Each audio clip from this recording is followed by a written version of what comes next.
Section 4 of Indian Limitation Act 1963.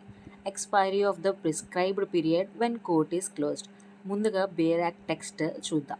Where the prescribed period for any suit, appeal or application expires on a day when the court is closed, the suit, appeal or application may be instituted, preferred or made on the day when the court reopens.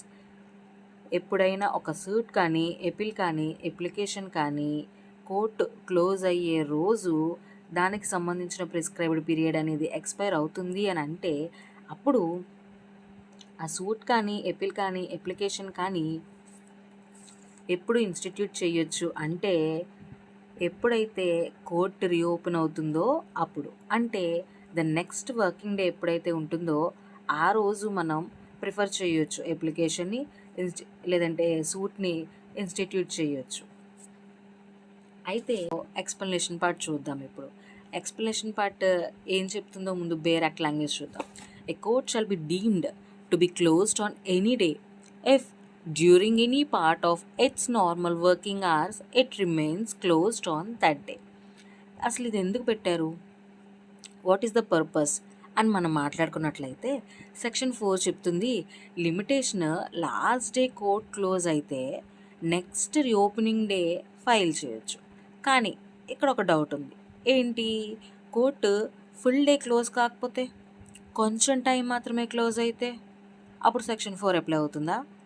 ఆ డౌట్ని clear చేయడానికే ఈ explanation అనమాట.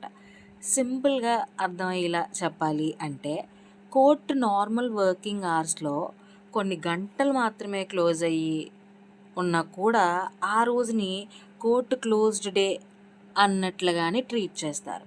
అంతే, full day close అవ్వాల్సిన అవసరం ఏమాత్రం లేదు.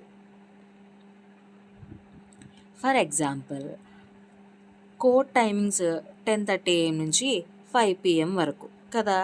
అయితే ఇక్కడ మార్నింగ్ స్ట్రైక్ వల్ల 10:30 నుంచి 1:30 వరకు కోర్టు క్లోజ్ చేసేసారంట. ఇప్పుడు ఆఫ్టర్నూన్ మాత్రమే ఓపెన్లో ఉంది court.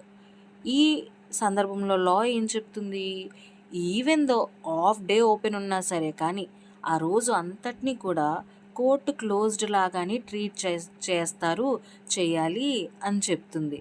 So limitation last day అదే అయితే నెక్స్ట్ వర్కింగ్ డే ఫైల్ చేస్తే వ్యాలిడ్ అని చెప్తుంది, అంతేకాని ఇన్వాలిడ్ అని చెప్పదనమాట. ఇంకొక ఎగ్జాంపుల్ చూద్దాం. కోర్టు మార్నింగ్ ఓపెన్ ఉంది కానీ ఆఫ్టర్నూన్ 2 PMకి ప్రొటెస్ట్ వల్ల క్లోజ్ అయిపోయింది అనుకుందాం. అప్పుడు కోర్టు కొంచెం టైం వర్క్ చేసింది కదా, అయినా కూడా అలౌ చేయరు, మొత్తం క్లోజ్డ్ అన్నట్లుగానే ఆ రోజు అంతటా కూడా పరిగణిస్తారు. ఎందుకంటే నార్మల్ వర్కింగ్ అవర్స్లో ఒక పార్ట్ క్లోజ్ అయింది కదా, సో అది చాలు ఆ రోజంతా కోర్ట్ క్లోజ్డ్గా కన్సిడర్ చేయడానికి. ఎందుకు అసలు ఈ రూల్ ఇంపార్టెంట్ అంటే ఒకవేళ ఇలా రూల్ లేకుండా ఉంటే కనుక లిటిగెంట్ ఎవరైతే ఉన్నారో వాళ్ళు కన్ఫ్యూజ్ అయిపోతారు. క్లర్క్ యాక్సెప్ట్ చేయొచ్చు, చేయకపోవచ్చు. లిమిటేషన్ రైట్ ఏదైతే ఉందో అది అన్ఫేర్గా పోగొట్టుకుంటారు కదా కొంతమంది. సో కాబట్టి లా లిటిగెంట్ ఎవరైతే ఉన్నారో ఆ పర్సన్ని ప్రొటెక్ట్ చేయడానికి ఈ సెక్షన్ అన్నమాట. లాస్ట్లీ ఇంకొకసారి చెప్పాలంటే కోర్ట్ నార్మల్ వర్కింగ్ అవర్స్లో కొన్ని గంటలు మాత్రమే క్లోజ్ అయినా కూడా ఆ రోజుని క్లోజ్డ్ డేగా ట్రీట్ చేసి next reopening day filing allow చేస్తారు. ఇది సెక్షన్ 4 యొక్క సారాంశం.